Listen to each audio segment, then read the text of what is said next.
तो दोस्तों, आपने हाल में रिलीज हुई फर्जी वेब सीरीज को तो देखी ही होगी।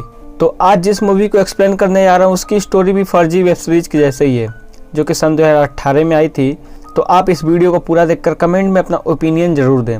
So let explain the movie की स्टार्टिंग में हम ली नाम के आदमी को देखते हैं, जो कि अपने दोस्त युवान के साथ बैंकॉक में रहते थे और ये दोनों पेंटर होते हैं। युवान तो अपने काम में शेरनी थी, वो बहुत अच्छे पेंटिंग बनाती थी, लेकिन ली तो सवा शेर था। वो किसी भी पेंटिंग को इतनी बारीकी से नकल कर लेता कि पता ही नहीं चलता कौन असली पेंटिंग है और कौन नकली पेंटिंग है। लेकिन ली की पेंटिंग को किसी प्रदर्शनी में हिस्सा नहीं मिलता था, क्योंकि सबका कहना यह था कि उसकी बनाई हुई पेंटिंग दूसरी पेंटिंग की नकल होती है। फिर एक दिन उनकी पेंटिंग को प्रदर्शनी में हिस्सा मिलता है। यहाँ पर लोगों को युवान की पेंटिंग तो बहुत पसंद आती, लेकिन ली की पेंटिंग को कोई पूछता तक नहीं कि तभी वहाँ पर एक आदमी आता है और वो ली की बनाई हुई पेंटिंग की बहुत बेइज्जती करता है। वो कहता है ये तो सारी नकल करके बनाई गई है। तो इस बात पर युवान को बहुत गुस्सा आता है, तो वो उसके ऊपर शराब फेंक देती और उसे वहाँ से चले जाने के लिए कहती कि तभी ली उस आदमी के पीछे आता ताकि युवान के इस हरकत के लिए उसे माफ़ी मांग सके। वहाँ पर ली को पता चलता है कि वो आदमी ने यह सब कुछ जानबूझकर किया था। वो ली से अकेले में मिलना चाहता था। वो ली से उसके इस टैलेंट की बहुत बड़ाई करता है। वह कहता है कि तुम्हारे अंदर बहुत टैलेंट है और मैं तुम्हारे इस टैलेंट को दुनिया के सामने ला सकता हूँ। फिर वो दोनों एक बार में मिलते हैं। फिर वो आदमी ली से कहता है कि तुम्हारी नकल करने के टैलेंट मुझे बहुत अच्छा लगता है और तुम्हारी इसी टैलेंट की वजह से तुम्हारी किस्मत बदल सकती है। मेरे पास तुम्हारे लिए एक बहुत ही अच्छा काम है।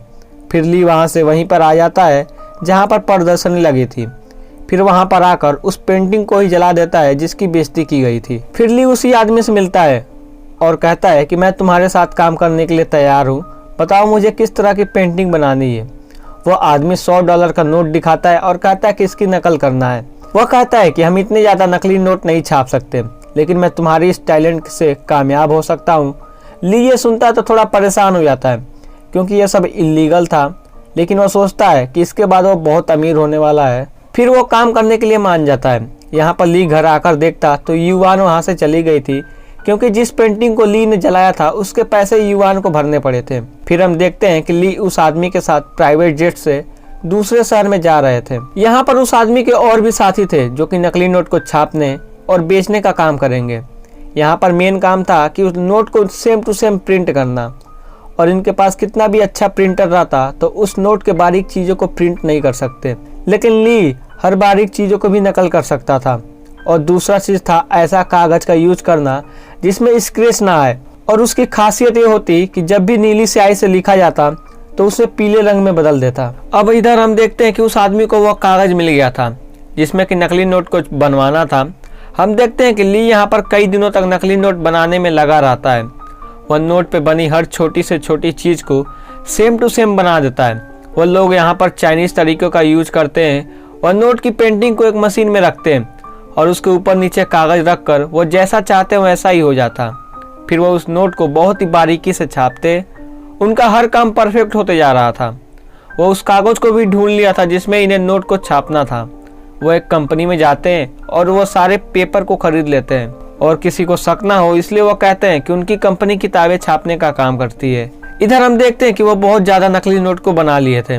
फिर वो अपने बहुत से कस्टमर तक नकली नोट को पहुंचा देते हैं। 6 महीने तक ली उसी आदमी के साथ बिजनेस करता है और अब वो ली का बॉस बन गया था। फिर हम देखते हैं कि ली अपने शहर आता है और अपने दोस्त युवान के घर जाता है, क्योंकि उसके पास उसकी कोई चीज़ थी, लेकिन वो युवान से नहीं मिलना चाहता था। फिर वो उस चीज़ को वहीं पर रखकर वापस आ जाता है। फिर वो आदमी ली से कहता है तुम तो बहुत डरपोक हो, तुम मेरी हिम्मत देखो। फिर वो वहाँ पर पुलिस वालों पर गोली चला देता है। वो ली को भी गोली चलाने के लिए कहता है, लेकिन ली बहुत डरा था इसलिए वो गोली नहीं चला पाता। लेकिन वो आदमी ने सभी पुलिस वालों को मार दिया था। ली यह सब देखकर बहुत परेशान हो गया। वो तो बस उस आदमी के साथ बिजनेस करना चाहता था।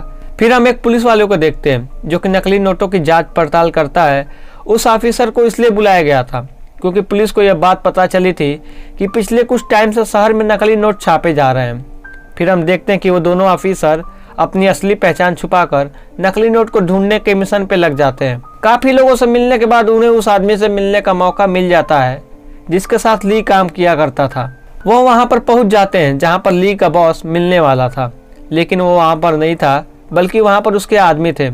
फिर वो ऑफिसर वहाँ पर बहुत छानबीन करते, लेकिन उनकी सच्चाई का पता नहीं चलता। इधर ली अपने बॉस के पास आता है और कहता है कि मैं अब आपके साथ काम नहीं कर सकता, मैं आपके टीम को छोड़कर जा रहा हूँ और मैं बहुत जल्दी आपके लिए ऐसे आदमी को ढूंढ लूँगा जो आपके साथ काम करेगा और जो पेंटिंग भी बना लेगा। ली का बॉस मान जाता है, कहता है ठीक है, तुम जाना चाहते हो तो जा सकते हो। फिर हम देखते हैं कि ली के पास के आदमी पूरे दुनिया में फैल गए हैं और उनके नोट की डिमांड भी बढ़ती जा रही थी और शहर का एक डॉन भी नकली नोटों को खरीदना चाहता था। इसलिए वो ली के बॉस को बुलाता ताकि उसे नकली नोट खरीद सके।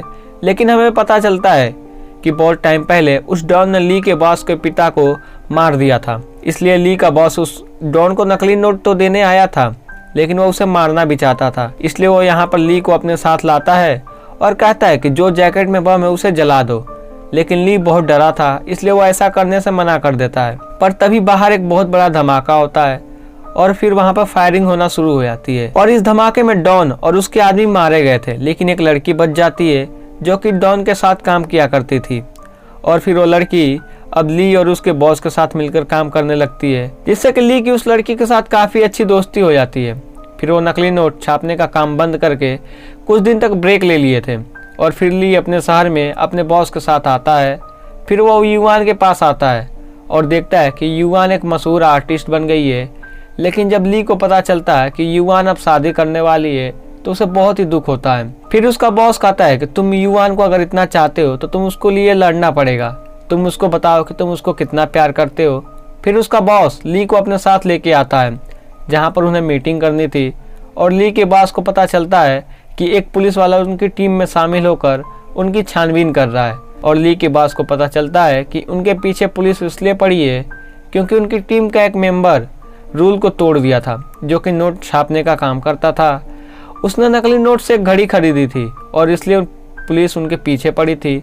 फिर ली का बॉस उस आदमी को पकड़ लेता है और कहता है तुमको अब मरना होगा क्योंकि तुम्हारी वजह से हम सभी मुसीबत में हैं। लेकिन वो आदमी बहुत रिक्वेस्ट करता है कि उसे छोड़ दे।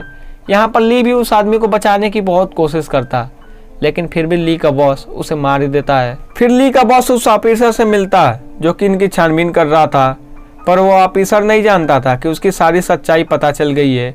फिर बॉस ली को बुलाकर कहता है कि इस आदमी को तुमको मारना है, लेकिन ली बहुत डरा हुआ था। फिर हम देखते हैं कि उसका बॉस युवान और उसके मंगेतर को अगवा कर लिया था। फिर वो ली को गन देता और कहता है ये दोनों ने तुमको बहुत दुख दिया है ना, इन्हें मार दो, मुझे पता है तुम इनसे बहुत नफरत करते हो। लेकिन ली इस बार भी गोली चलाने से मना कर देता है। लेकिन ली का बॉस को गुस्सा आ जाता है और वह युवान पर ही गोली चला देता है। लेकिन ली युवान को तो बचा लेता है, लेकिन उसका मंगेतर मारा जाता है। फिर वो लड़की ली को बचा के वहाँ से लेके जाती क्योंकि वो जानती थी कि बॉस अब ली को मार देगा, इसलिए वो सब पर गोली चला देती और फिर ली भी अपने बॉस को शूट करके मार देता है। फिर वो ली को एक होटल में लेके जाती। वहाँ पर आकर बहुत डरे हुए थे क्योंकि उनके बॉस की बॉडी अभी तक मिली नहीं थी, मतलब वो अभी तक जिंदा था। ली यहाँ से युवान के पास जाना चाहता था कि वो ठीक है कि नहीं, लेकिन वो लड़की ली को जाने से बहुत रोकती, पर ली नहीं रुकता और चला जाता है। वह जाते वक्त ली ने एक गलती कर दी थी, वो एक नकली नोट को चला देता है जिससे कि पुलिस ने उसे पकड़ लिया था। फिर उसे पुलिस स्टेशन लेके जाते हैं और उसे बहुत पूछताछ करते, लेकिन ली कुछ भी नहीं बताता क्योंकि वो जानता था कि अगर उसने अपने बॉस के बारे में बताया तो उसे मरवा देगा। फिर कुछ दिन बाद उसे मिलने युवान आती है और उसे सब सच सच बताने को कहती और वादा करती कि उसे वहाँ से छुड़वा ले जाएगी। यहाँ पर पुलिस भी कहती अगर वो सब सच सच बता देगा तो उसे छोड़ देंगे। फिर वो डिसाइड करता कि अब वो सब कुछ बता देगा। फिर ली बताता है कि वो कैसे अपने बॉस से मिला, कैसे उन्होंने नकली नोट बनाने का काम किया, और वो सब कुछ बता देता है। और उसने अपने बॉस की एक तस्वीर भी बनवा दी थी और साथ में उस लड़की की भी। फिर पुलिस हर जगह उन्हें ढूंढने लग जाती है। जब पुलिस ऑफिसर ली के बॉस को ढूंढ रहा था तो वो देखता है कि वैसे ही शक्ल का आदमी पुलिस यूनिफॉर्म में जा रहा था। फिर पुलिस वाले उसे पकड़ लेते हैं और छानबीन करने में पता चलता कि वो कब से पुलिस में काम कर रहा था, लेकिन ली का बॉस इसी शक्ल का था। फिर यहाँ पर असली राज का पता चलता है कि ली और उसका बॉस दोनों एक ही आदमी थे। मतलब कि ली ने अपने दिमाग में ऐसे इंसान की कहानी बनाया जो कि नकली नोटों का कारोबार करता था।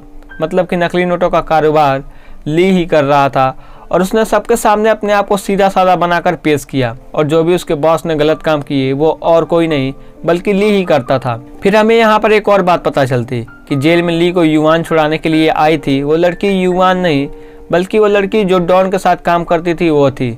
और जब वहाँ पर धमाका हुआ जिसमें कि उसका चेहरा खराब हो गया, इसलिए उसने अपने चेहरे की सर्जरी कराकर अपना चेहरा युआन जैसा बनवा लिया था।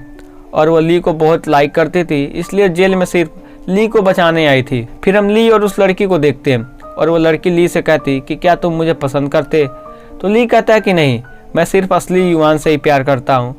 फिर हम देखते हैं कि ये दोनों शहर से कहीं दूर जा रहे थे ताकि इन्हें पुलिस पकड़ ना पाए। फिर रास्ते में वो लड़की कहती कि ली, अगर तुम मेरे नहीं तो किसी के नहीं। वह कहती कि तुमको और खुद को मैं मार लूंगी।